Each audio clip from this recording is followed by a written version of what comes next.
back in college, when that freshman 15 thing that you was always scared of, um, I gained it. And so when I went back home that sophomore year, I really just started picking up exercising. ESPN, Kiana Fitness used to be on.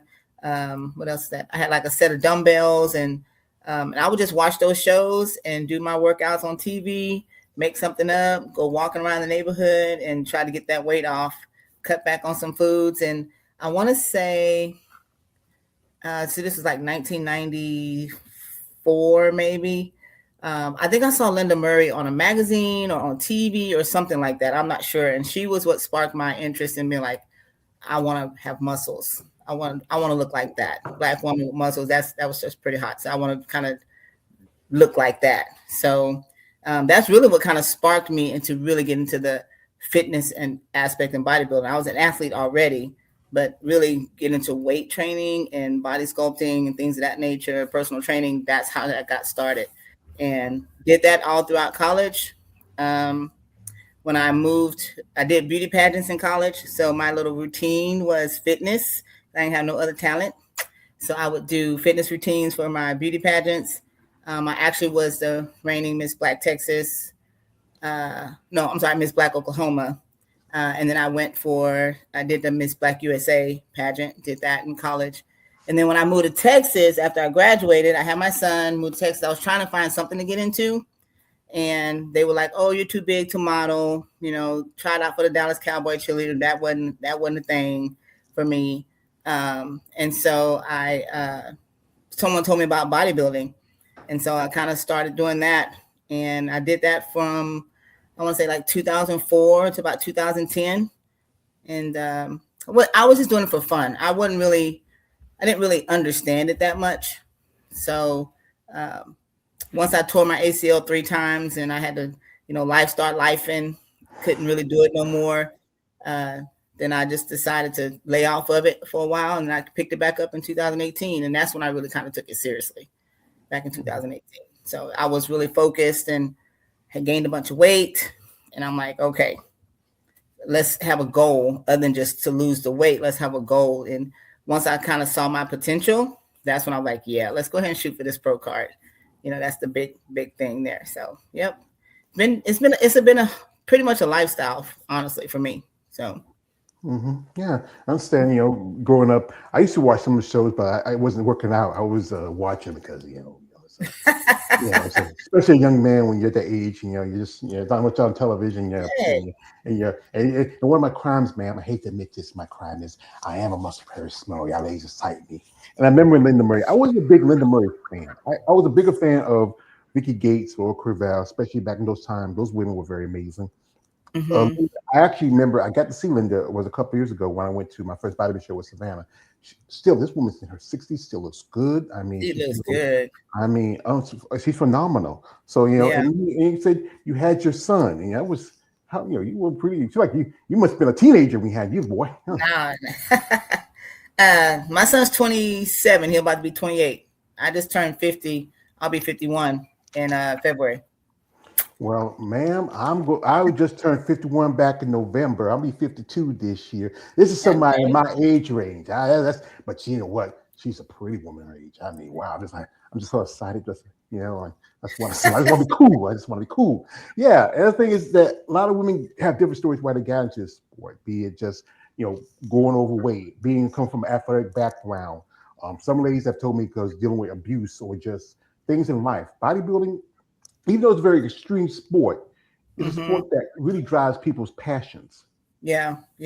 I mean, I think too, once you start seeing that change, like the thing is like, 15, 20 years ago, obviously, as you get older, your body changes, right? Your set point and your weight changes. You come from you're not going to really have a set point body weight at 140 pounds. Your body's like, no, I'm comfortable at 150, 160, things like that. Or whatever. And so I had to change my mindset. I'm not going to look like I looked 10, 15 years ago. The goal is obviously look better because I didn't do too well back then. Like I said, I was doing it for a hobby. I wasn't really serious about it. And I was always getting last call outs, always. But I still kept doing it, because I had fun doing it. But once I picked that up in 2018, it was more of a drive to like, okay, one, no one's gonna hire a fat trainer. Two, this is for me to get, I wasn't comfortable in my skin at that weight. So this kind of drove me to change my body. And then having my degree in kinesiology, exercise phys, me applying those things to kind of see how the body changed was really fascinating to me. So as my body changed, my mindset changed, like, oh, let's push a little bit more. Let's push a little bit more and let's see what we can do. And I had my people, that are like, oh, not necessarily I want my body to look like that, but I'm like, I want to be that muscular. I want to be that much definition. And so, each season, each prep was different and it got better, until we got to where we are now. So that was a driving force. I'm like, if we keep getting better this time, let's keep getting better, and see what we can do. So Yeah, but it's a process. And the thing is, I heard people say trust this process. But here's the thing is, once you understand the process, then you can trust it. There's so many factors in it. The everyday people look at bodybuilding, especially even if you're not like as big as someone like some of the ladies in the sport. Like you look at some people like Andrea, Ashley Jones, several other ladies that compete in the divisions. And everybody's always going to point that one issue about it is because of use of performance enhancers. But again, that's part of rest and recovery. And it's part of how you help you, like, it takes a lot of time, especially with us who are older. I can understand that because I'm in my 50s. I have a pacemaker. I have two bad knees like Stone Cold Steve Austin. I have other things because of years of working and doing this. I mean, I used to hold two jobs when I was younger. And also kinesiology. I studied that. I went to Millamont for a little bit. Okay. I had to drop out because my car broke down. I couldn't get back and forth. But yeah, it's good. So what was that first show like? What was that experience for you as a competitor? Let's see. My first show was the City Limits, and again, it was just getting my feet in the water. I knew that I wasn't gonna win, right? But my trainer at the time, he had helped me lose like a lot of weight. He really got me into the shape. And I think I actually did two I did wellness and figure because we couldn't really figure out where I would lay at. I was kind of like a morph, I'm like, okay, you got the figure upper body, but you could really do wellness too on your lower body. So we don't really know where your body's going to change at. And I was still not in 100%, not even 100% now, but I wasn't pristine enough to where I could take first, but it allowed me to see where I could go. And it was a big change for me from, because I started training right around COVID. So 2018, I decided to train. I started lifting weights, getting in shape. And then COVID happened in 2019, 20. I couldn't work out. So we were stuck at home. So I ended up buying like all this stuff, a bike, a box, medicine balls, bands. I started buying all this stuff at home and I had to train at home until I actually got back into the gym. So that wasn't an excuse because I still tried to stay on the regimen. But once we got back into the gym, it was more or less like, okay, let's set a show. Let's just see how we're going to do. I mean, this was totally different than what it was 10, 15 years ago. The whole water depleting and the diet. And I'm like, oh my God, I wasn't 100% all the way on my diet. But like I said, it was just getting my feet in the water to get me back acclimated to how we're going to do it. And then after that, we're like, okay, let's see how we do, get the judges' feedback. Then we go back to the drawing table and we see what we can do next, But I wouldn't. Once I get on stage, I'm good. It's like showtime. Let's go. So I wasn't nervous or nothing like about that. I was more nervous about my body not being 100% where I wanted it to be, or better than what it wanted to be. So. Yeah, it was a tough time between 2020 to 2022. When was it COVID really hit my family hardest because my mother, she had got it and then she passed away. I took care of her for a good while. Yeah, she was my woman, I say it like that. And I took care of her. She took care of me while I was going through my stuff. And I know a lot of competitors had to really change their plans. Gyms were shut down. Yeah. A lot of competitors were either working out. Some, if you're lucky enough and knew somebody who had a gym, they can go in and work out privately. But that's the thing it's about when you get to this life, it's about not making excuses, but making decisions that really benefit you. And you mentioned your coach, and who's your coach right now? If anybody needs to know. My coach now is Miss Ashley Jones, number 2 women's bodybuilder in the world. Number 2. She's amazing. Yes. For now. She is because I got the pleasure of meeting her coach. If anybody knows, I Uh, always put it. I know I look like fat bastard. I said I'm about to eat the baby. So and she even shouted me out on my channel right after she won her pro card. She shouted me out. I appreciate that. She's a lovely lady, and she is. She's awesome. she's really been evolving. I mean, when she first started, she was doing figure like yourself. Right. Then she switched up, did physique for a couple of years, and we saw that really that process where she was leaning towards wearing bodybuilding. You Yeah. know, Yeah. yeah. That's when I saw her when she was women's physique. And I was like, man, who is that? Then I started following her. And then I want to say maybe a year after that, I could tell she was transitioning to women's bodybuilding. And so then I obviously was following her already, but then, she did her first show as a women's bodybuilding debut. And then the second time, she took that year off and I was like, wow. And that's when I jumped on the team. That's good. I know she's, actually, like I said again, she was there while I was at Tampa. One of her clients was also one of your teammates. Amanda Griffith was making her debut Yes, in that's my Tampa. best. Yeah, I didn't get to meet her, but I did meet Ashley. And that's the thing. It's good to have that coach. Especially Yeah. I think I've discussed you ladies like you think a coach. We prefer as a woman a coach that's a man or a woman because where a woman understands more of the genetics and also of the whole woman's cycle and Yeah. body compared to a Yeah. man. Yeah. Well, my first coach was a guy. Even back when I first started, in 2004, my son's father was my coach, and I had another coach back then too. But when I got back on board, I had a guy coach. I had two guy coaches actually. But then this time around, I needed, as my body changed, hit that perimenopause stage. My body started changing big time. The coach I had before Ashley was a guy, and I'm like, hey, we left on good terms, but I was like, I need to work with someone that understands the female body.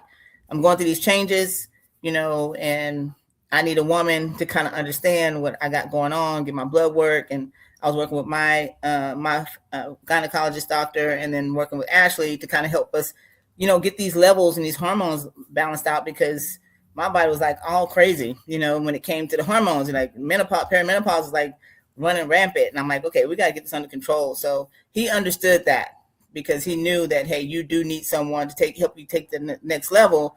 But in order to get that done, they gotta understand, what's going on with you. And obviously, being a woman, she understood that. And then me working with my doctor and us three working together, it really came together big time.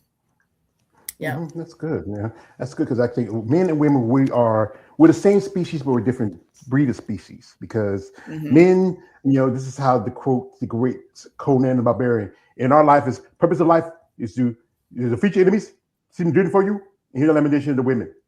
Women, y'all are caretakers. Y'all take care of the home and our children, have our babies. You go through Yeah. certain things that we don't go through because our body's not made for that. And especially Yeah. when it comes to the issue of muscle development, it's a big difference between men and women. Always going to be that. Especially in your division figure, where have you paid attention how some of the women now how like I interviewed a lady a while back, Tamika Tucker. She also did the same thing. She did nationals a couple years ago. She was doing both wellness and figure. She got a Figure. pro Mhm. card in figure.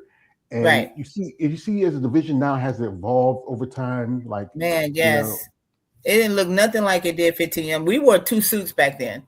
And the girls, like, someone was saying that, I forgot who said something like Linda Murray looked like what women's physique looked like now, or something like that back then. Because, yes, it's morphed. But even figure girls look more, well, a lot smaller than what they are now. And like I said, we had two suits back then, a one piece and a two piece back when I was competing.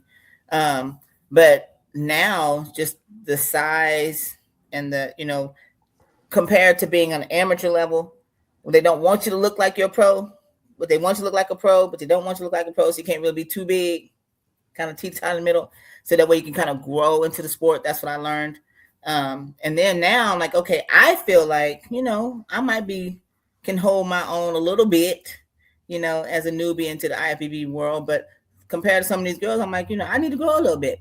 But I don't want to go too much where I bump myself up into physique either, women's physique either. So but yeah, it's definitely has changed as far as the women, getting bigger or more muscular, and it's obviously a different playing field here on the pro level than it is on the amateur level too.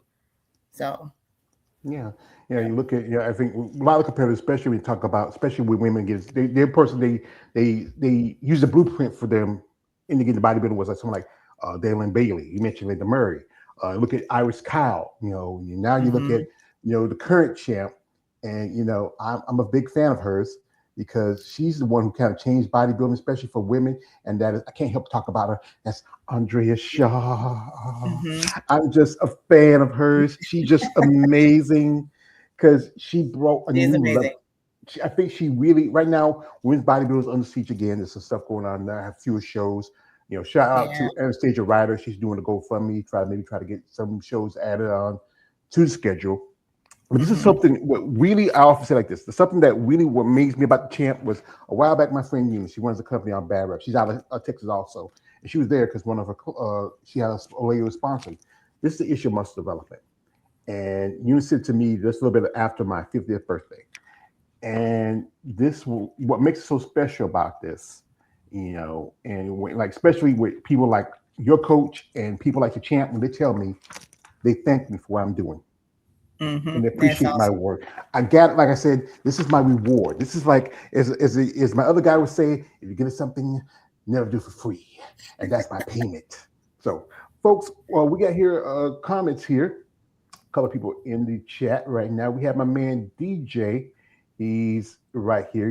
He says, "Hey, love your hat," and Thank you. also he says there was a picture of you with a top hat.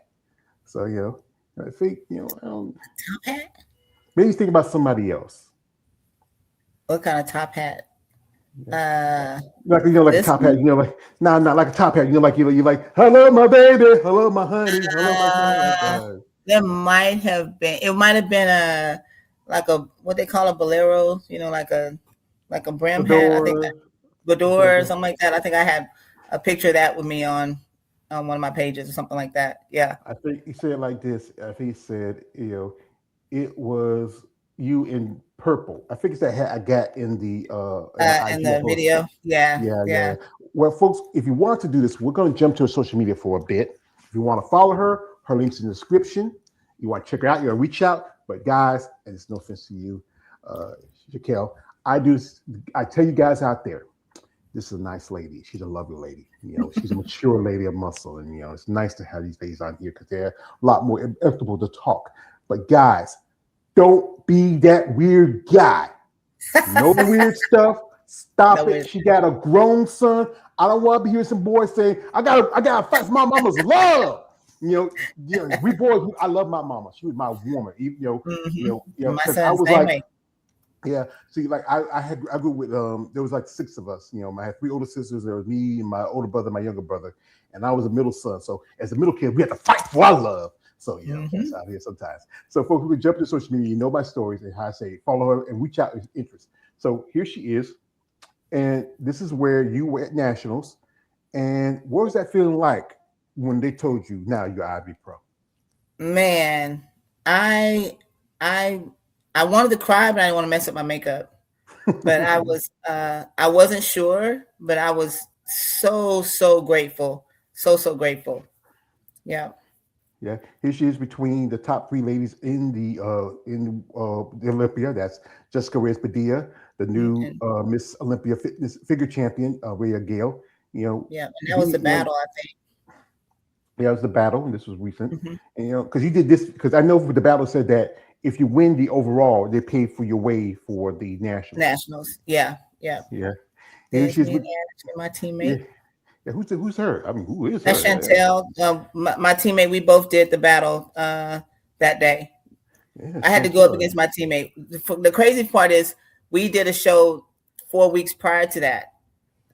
Me and Chantel, we competed in the oh gosh, the galvanized San Marcos. Uh-huh.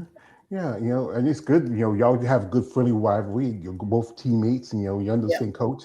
Like what was the critique from the judges after the show? Especially, you look pretty good in this picture right here. Pretty much just filling my glutes. So I think attributed to me losing a lot of weight throughout the course, dropping weight. They were just saying when I posed, my glutes were not, you didn't see any lines. But when I moved, you could see lines. Sandy just told me to fill my glutes in more, but she loved my physique, loved the package, and she just wanted me to fill in the glutes a little bit more. And I'm like, okay, that's easy to fix. Yeah, Sandy Williamson is one of the top judges. She often judges Yep. like the Rise of Phoenix, the Olympia. Training is very important, especially as you develop and you grow. Now you're into the Ivy Pro level. What do you feel like the thing is you need to work on the most other than your glutes? Because I think everything else looks pretty good. Maybe just my standpoint. I definitely want to grow my legs a little bit more. That's something me and Ashley talked about. Getting my quad sweep a little bit more developed, my hamstrings a little bit more developed. My upper body is so easy to train. I don't really have to do too much to get that to be big or to grow. It's just more or less my lower half, just kind of not necessarily balancing it out, but definitely getting my quads to grow a little bit more. I have a really bad right knee. It needs to be replaced, but we're pushing that out right now. So I just kind of push myself to my limits, and so I just really just training my body to where I can get my quads to grow a little bit more full, a little bit more fullness in my quads, pretty much. Yeah, I understand with the knee issue. My knees is arthritis because I've been a big guy plus genetics. Especially when you get Mhm. older, it can be a lot having to carry a lot of weight. Because at one point, while I was checking my mom, I was almost at 500 pounds. Oh my And gosh, yeah, because if you ever knew anybody who like a family member that's been sick, and it can be a lot of stress on you. But then very much so. yeah, after she was gone, I said it was time for me to take care of myself. Yeah, And then I'm right now I'm at 416. yeah. It's a time because yeah, it's time. Understand losing weight, the diet. And the thing is, Yeah. temptation of food. That's the thing about like when you're on your prep. Does Ashley give you refeeds and let you have whatever you feel like is comfort for you to eat? No, no, no. The way my body works, the last two. Now this time around, we didn't really. We might have had maybe one refeed, but the goal was really for me. Like when we first started, I was like 170, 180 going into prep. Um, this year it was not. I think I was 170 going into prep this year too, and we got down to about 135, 132 on stage, something around that way. But the goal was to really hone in at the beginning of prep and get down, cut and get to where we needed to be so we could cruise in towards the end. Like get that body on point, 4 weeks or so out so that way she can feed me going into the last, 4 to 6 weeks of the prep. And so that's what we did this time around. It really worked. But I think because we had already had a good 6 months of working together prior to this whole full year that we were training, um, she understood my body a little bit more, and we were able to have a little bit, not to say leniency, but I think I might have had one or two refeeds this time around in this prep. But the first prep, I might have had maybe one refeed, and that was maybe early on in the prep. But after that, I had to suffer a little bit. Hmm. Yes, the thing is, Learn from that. it's about finding the right things to help in your process as you grow, as you develop as an athlete. It's Right. There's about Amanda. yeah, it's about the right diet, training. As you are with Rhea Gale right there. Hmm. It's a feeling, because you got to think about it. You've been doing this for a long time.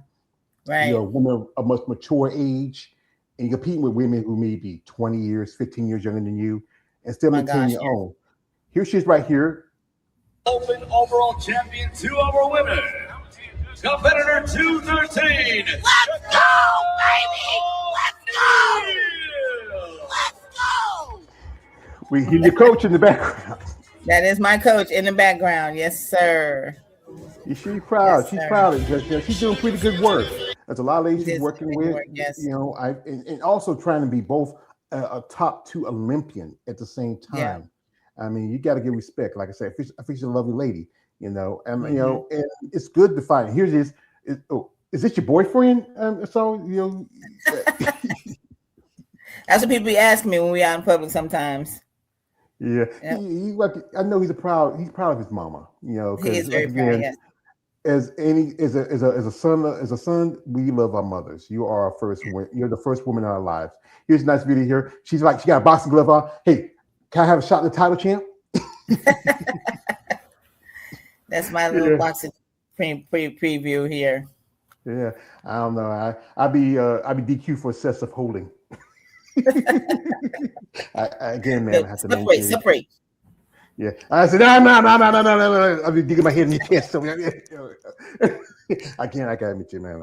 I ain't a part. So we got here some comment. Shout out to here, my man KL, the wonder coming through. He says this. He says, "How long you been competing?" Well, she's been competing at least about how long? So I originally started like in 2004. I stopped around 2010 after I had my second knee surgery. Then I picked it back up in 2018. And ever since then.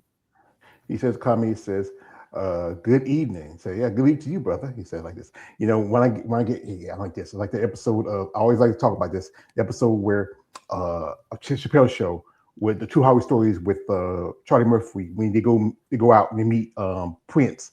He's hanging out, and Prince has got Nikki Free. You're Nikki Free. You're like, yo, Joy got a new girl. She finds a motherfucker. So yeah. But yeah, that's a good thing that you have your coach, you have your family, your friends. As a woman in the sport, what do you feel about how people judge, especially because you're not as big as like someone like Ashley or Andrea or some of the other ladies. Right. You're a moderate size, but still, people look at women with muscle like you're like some kind of weirdo. Like I have guys make comments like when I post stuff on my social media, I have guys make comments saying, "Hey, you trying to be a man or something? You're trying to be yeah." And dude, right now this woman's a very beautiful woman. I don't see anything manly about it. I'm a man. I got boobs more than bigger than women. So what the heck? I don't. I don't get. I haven't got a lot of pretty much any negative feedback. Like I said, I think I tried. I'm a little bit more feminine, not as big. As some of the women bodybuilders, nothing like that. But I have got comments like, why are you doing it? Why do you want to have all those muscles, or we like you better when you were bigger, when I was heavier, without the muscles, or you're too muscular, too small, things of that nature. I've gotten those comments, but at the end of the day, it's really what makes me happy, what my preference is. And like I said, I feel like me being an inspiration to other women, me being my age, number one, but number two, I had to work for this. You know what I'm saying? I've had all weight. I've been 120 pounds. I've been 150 pounds. I've been 210 pounds. I've been 170 pounds. I've been pregnant. So I've fluctuated, and I've had to work to get to where I was, where I'm at now. It wasn't easy. I had to actually incorporate healthy eating, lifestyle changes, movement, weightlifting. I had to incorporate all stress, sleep. My body reacts very well to rest. We figured that out the last couple of years. So I've had to really implement all those factors in to kind of help me get to where I was at. They can't be like, oh, well, you were already thick, or oh, you were already small and you were able to get. No. I've been skinny. I've been fat. I've been, pregnant. I've been all that. I've been overweight. So I've had to really work to get to where I want to be in this deal. So I don't really. Guys can say what they want to say. Women can say what they want to say. But at the end of the day, I'm happy that I attained the goals that I was shooting for. And I still am working towards those goals because that's my lifestyle that I choose to live, And it's not for everybody. I tell them, they say, oh, we want to. No, it might look pretty on the outside, but you got to understand the work that it takes to get here. And most people don't want that work. So, even if we were the Ashleys or the Andreas, it takes work to get like that. Even women, I get this a lot. Oh, I don't want to lift weights. I want to get big. Girlfriend, you're not. You're not gonna get like me. You're not gonna get like Ash. You're not gonna get like Andy. You're not gonna get like that because that's a whole different playing field. First of all, we got to get together, get your lifestyle together, get your eating together, get your cardio together, and let's work on that first. And then if you want to tap into our world or this world, then there's, then you can get that big or get that muscular. But you starting off, you're not going to do that. And I tell people, weight training is good for you. It's good for your posture, good for growth, good for weight loss, all that. So as we get older, especially women, throw some weight around, because that's the only way you're going to shape up is if you don't, you got to pick some weight up. So it's good. It's good for bone density because especially bone density. Yes. you don't want to avoid osteoporosis, which it happens quite often when you get older, when your bones are brittle. Yep. And I think people still have that mindset of, if I lift these like 10 pounds, I'm going to be like, I don't know, She-Ra. I'm going to be She-Ra. I'm going to be like China from the WWE. Yeah. No, if you don't train, diet, be consistent, be persistent. Also make those choices where you have to be disciplined, because that's one thing, is that you got to make choices where what, I don't want to do this, but I want to do that, and it's an investment to your life, your health. There's so many factors to it. Here's I got a comment here from my man KL. He's an ass. He says it says, do you watch basketball, Shaq? I do not watch basketball. I am not a basketball fan. He says, but it'd be cool if you break the rim. LOL. Yeah, he's an ass. Yeah. What are you about to say? Yeah. I said I've met Shaq, but I'm not a basketball fan. I'm not even good at basketball. So I can tell you, I'm not good at basketball either. I'm like 5'7". I played football when I was younger. That's one thing. I'm a country boy. We used to just run around playing. We had our fun. We played a little baseball with that, but we went for a house, and that's how it is. You grow up in a family with boys. We know how we act and behave. Yeah. But that's the thing is, everybody finds something about the sport that really draws them to them. The health aspects, the training, the dieting, and then also the understanding that sometimes it can really be a thing with your life. Like I know ladies who tell me that sometimes friends, relationships have changed when you get into sport because it's so extreme. Like family can be kind of not very much into it, especially I've had this conversation. Yeah, because what you're doing, you're changing your aspect of what is considered a woman, what's considered feminine. When you're putting on muscle. And but this is something you found for yourself. And you said again, it's not for everybody.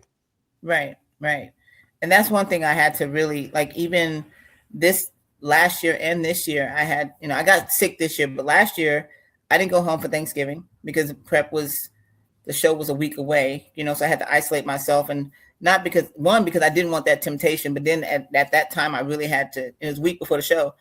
So I really had to really like zone out and really focus on what needed to be done for the week prior. And this year I ended up getting a little sick before my son got sick and I got sick. So we didn't go to home for Thanksgiving for our family reunion. I think we had a show prior to that, and then I had to really just buckle down. I'm like, okay, I'm not gonna be able to make it, but I had 2 shows back to back, well, at least one, and the goal was to win that show and get to national. So I really had to be in my element and not have those distractions too. So it kind of worked out good that way because I was home, but family not understanding my whys, even when I was bulking last year, I had a couple families like, man, you're getting a little big, ain't you? Or you put on some weight, ain't you? And I'm like, well, yeah, that's part of the process. Got to put on a little weight, put on a little muscle, or what you eating like that for, things like that. So they're not understanding, but I just explain to them what I'm doing and why I'm doing it. And my family understands, they respect it. They appreciate, for the most part, they understand what I have going on. And so when I did go home and I had my bowls or I had my meals, they were always, questioning my whys. But then that's a good time for me to educate, so on what I'm doing and why I'm doing it and how that works. So, but I had a good support system. That's why I do these interviews, because I really to get people be informed and educated about bodybuilding. Understand it's not just about popping spills and look like I'm Arnold and I'm just like get to the chopper. No, there's more to it, because like I said, so much more to it. Yeah, so much more to it. The diet, the education, the discipline, it's not for everybody. Also, the mental aspects of it, because I know I've talked to ladies, because this sport can be mental, physical, emotionally, financially draining. It can take a lot out of any human being. Man, this I posted on my story. I just posted here that I think like in September I really had to like lock in, and I'm like, okay, God, I got this, I got this, I got this, and I don't want to stress about it. Don't want any stresses in my life as much, you know, but I need your help. And he's like, you just gotta trust me, gotta do this, do this, do this, do this. And I'm like, oh, I don't know about that. Like, no, I got you. So I did. I locked in. I don't want to say I isolated myself, but I was really locked in. It was work, gym, check-ins, food, and didn't socialize as much. I pretty much was that was my routine. That was my routine. And so mentally, I had to check myself so that way I can lock into what I need to get done, and that meant like, you know, no excuses on why you can't do this. Get up and go to work, get to the gym, get your meals in, meal prep, all that stuff. And I really kind of just stayed on track and really drove towards what needed to be done so that I can attain that overall goal was to get my pro card, So mentally, yes, was I lonely? Didn't want to be with my friends. I had to tell people no. People didn't understand why I couldn't do this, couldn't do that. Then I'm at work and they bring in food and treats, and I had like, oh my God, so I couldn't have that, go out. If I did go out to eat, I have my food with me, stuff like that. So that was really hard. You lose friends, you lose, relationships, things of that nature. But it's like, okay, but I had to, this is what I needed to do to get done. You know what I'm saying? Because I didn't want a lot of distractions. I wanted to really see if I could bog down and do what I needed to do to get to where I had to get to. And, it all came out obviously, it all came out on the good end. So that's the thing. Those I would say if the sacrifices, the investments become